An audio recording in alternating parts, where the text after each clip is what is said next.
The following podcast is a presentation of Project Entertainment Network. Welcome to Vicious Whispers with Mark Tullius, your source for horror, sci-fi, suspense, and all things violent.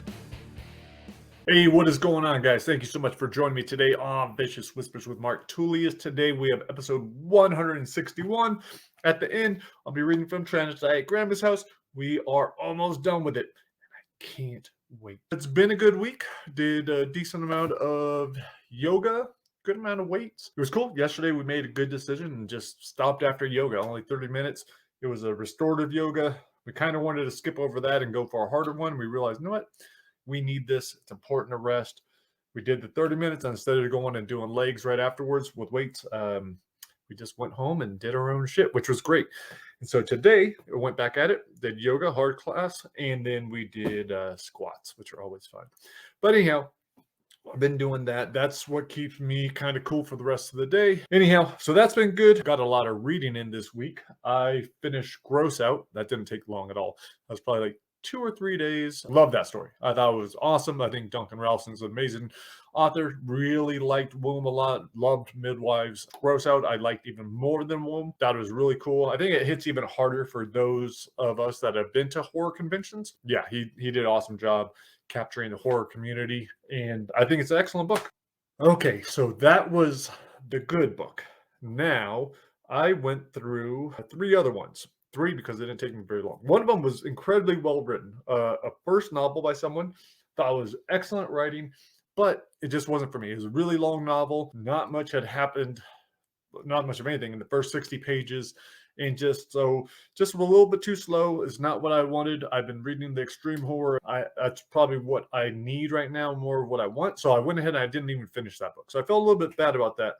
Picked up another one, started it, and I did like 15 pages, and just there was way too many errors, a lot of errors, which is just unprofessional. And I know I've had errors in my stuff too. You're gonna have errors. I catch errors in legitimate books all the time, but there were a lot of them, and they were simple mistakes. And the writing was not developed yet. It was like first time. It was like a first time author. You could tell that they just needed to work a lot on their craft. So I didn't finish that book. I'm not going to read something that I just can't get into. And then the third book, I threw it in the recycling bin. And that's the first time I've done that with a book.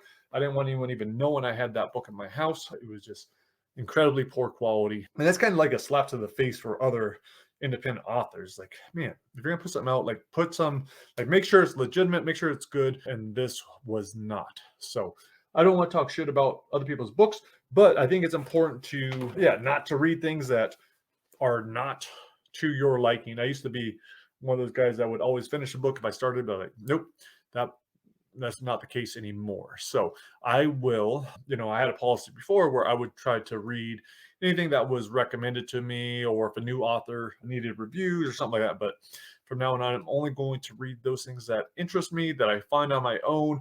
Established authors that have good reviews. Caitlin, her book was awesome. That was a debut novel, but in the collection. But she'd already written so much. She's honed her craft. She's a professional. I would consider her, So I will read those kinds of books. But for people that just decided that they're an author and they're just going to put out a book without putting in the time and effort to hone their craft, I'm not going to read those books. So I shall not. All right, enough of that.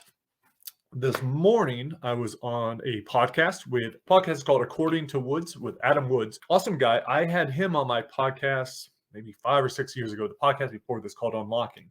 And we had a good talk, but he was just thanking me for having me on, because me bringing him on was the start of his podcast. And that was the first podcast he'd been on.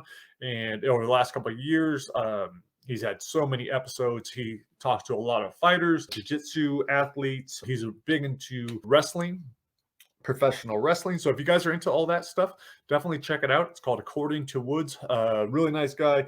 Really appreciate him and his take on stuff. Today we talked a lot about traumatic brain injuries. He's been listening to the audiobook version of TBI or CTE. So that was kind of cool to talk about that. I'll also put the link to that in my newsletter. And if I remember, I will put the link in below. So on the writing front, I did Zero work on our fucked up little family. I did a little bit of editing on the first scene, but I just had to set it to the side because I've been on a dark fairy tale longer than I thought. Let's see, the document is 47 pages. So 47 pages of notes having to be inputted. I really got to think about it. I got to think about what I'm telling my co-author, Evan, giving him guidance, letting him know which parts I'll work on or what I want from him. So that's taking a little bit longer. But the cool thing is realizing just how much he's already done. So I broke his up into chapters, and we're already at chapter 10. So we're halfway through the book. Cool book. It's going to be, and now because we're putting in the work right now on this, at this phase, it's gonna be that much easier. So I'll give him back this, he'll give me the next section, we'll do the same thing, and then when he's done with his first draft, he'll go through all my notes and then give it to me, we'll do it again. So, and then we'll give it to an editor, and by then it'll be in really good shape. I don't know when his will be done. I don't know what number book his will be. I have a feeling that Death Fest should be the next book out, but we still need some work on that. Glenn just gave me a chapter yesterday. We'll talk about it tonight. So with Death Fest, really, I'm only popping in one day a week until Glenn catches up to chapter 8. Then I'll jump back on that. But yeah, so that's what's been going on the writing front. I am excited about this weekend, though, because my daughter will be playing with her band. She goes to a music school. They created their own little band. They did a performance maybe like 3 months ago, which was cool. They got up on stage in a little park, did 4 songs, but they had like ice machine, speakers, lights, the whole deal. Made it look really cool. This one will be even better. One of the songs she's singing is Master of Puppets. So I'm excited about that one. She says that's the hardest one for her voice because her voice is pretty high. But I'm excited to see her perform. I think that's super cool. I'm really proud of her for how much work she's putting in. She just turned 14, but lots of her free time she just spends studying music, studying videos like about music composition. She's really trying to learn. It's what she wants to do, or one of the things she enjoys. So, but it's really cool to see, like, okay, yeah, you want to do that, put the time in now, and then you're just preparing yourself for great things to come. You know what? Because I talked to Adam for 2 hours and that I have to go pick up my kids in 30 minutes, we're keeping this one really short. And there just wasn't a whole lot to talk about today. So you guys are getting off easy because of that. Because you've been so good, I think I will go ahead and give you 2 chapters from Try Not to Die at Grandma's House. All right. So if we remember, we were, all the Torpians were breaking into the lab. Grandpa Joe says, everyone follow me. He pushes the lever and the wall slides open, a hidden tunnel. We don't have time. You kids have to go. But I can't stop staring at the creatures crawling through the floor. So could head into the tunnel with Sam and the Beast, fight the creatures, run past the creatures, and make it upstairs. I like to fight. So we shall fight the creatures. Page 121. Hopefully that was correct. Sam and what I guess is Tim slip into the tunnel. I turn back and see Grandma Barb take out 3 Torpians with one swing, but another clamps onto her Achilles tendon. She lets out this blood-curdling scream and collapses to her knees. Her metallic rod clangs against the floor. The flame is still burning. I run over and pick it up. It's lighter than I imagined, and it nearly flies out of my hand with my first swing. I manage to connect with one Torpian, cracking it right in its black needle teeth. But the teeth stick to the gauze, trapping an angry Torpian to the rod. I shake and swing until the flaming creature flies across the room, smacks against the wall, and unleashes an ear-piercing wail. I place my hand under Grandma's arm and help her to her feet. Grandpa is next to us. He's a crazed warrior, swinging and thrashing and sending Torpians bursting into flames. David, you have to go, Grandma says. You have to save your brother and sister. It's okay, Grandma. We're all getting out of here. I whack 4 Torpians in a row. It's better than any carnival game. They ignite and squeal with each smack. David, look out, Grandpa yells. I spin and see 5 Torpians fanning out. They each leap into the air, claws out, needle teeth ready to rip through my flesh. I take a full cut and cream the first 3. They splatter in flaming chunks, but the last 2 latch onto my neck and shoulder. I try to swipe them off, but they won't go. Grandma's fallen again. Torpians swarm her body. Grandpa's fighting to get to her, but the creatures are coming at him from every angle. He swings and hacks, but they're overwhelming. I don't have a choice. I have to get these damn things off me. My fingers flip the metallic rod and I press the blue electric flame onto my shoulder.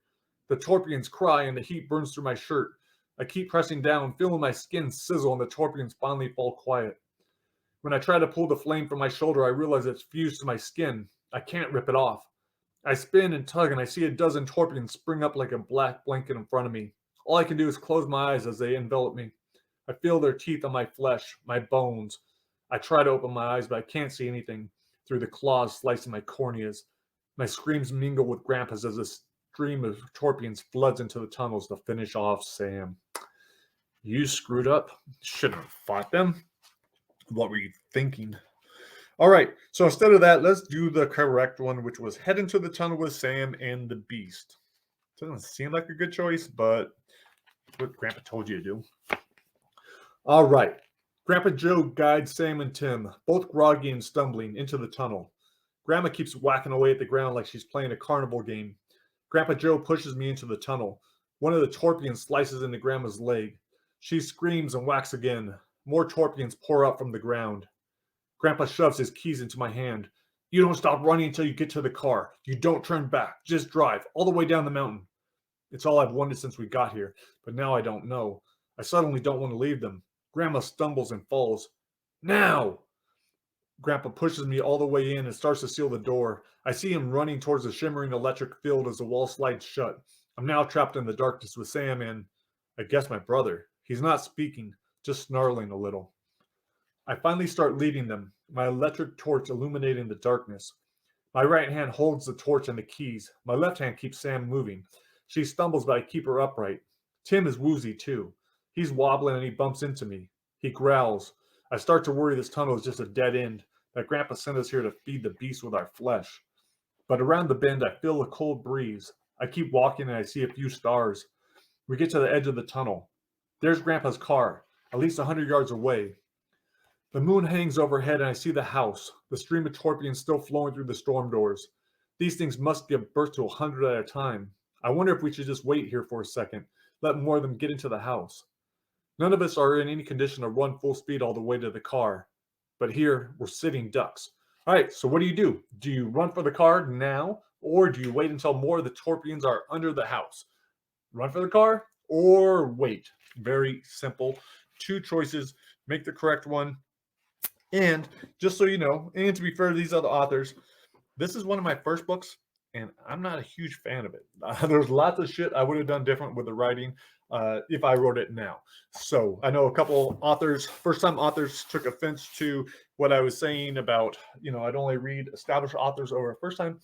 But yeah, any author's first books are not going to be as good as their later ones. Generally, they're going to be learning, they're going to be growing. But yeah, lots of mistakes, lots of things in there I would definitely switch up and change. I would no longer do. It's always fun trying to read those books, but whatever. It is what it is. Hopefully you guys are enjoying the story. I think there's only one more scene, and then we'll probably go to TBI or CT, the audiobook, unless there's something that you guys want to hear. Thank you again so much for listening. I do appreciate it. Thank you for subscribing, liking, sharing, all that good stuff. I do need the help, and I am grateful.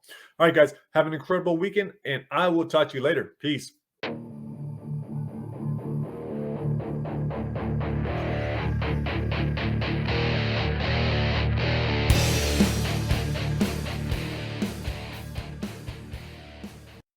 This has been a presentation of the Project Entertainment Network.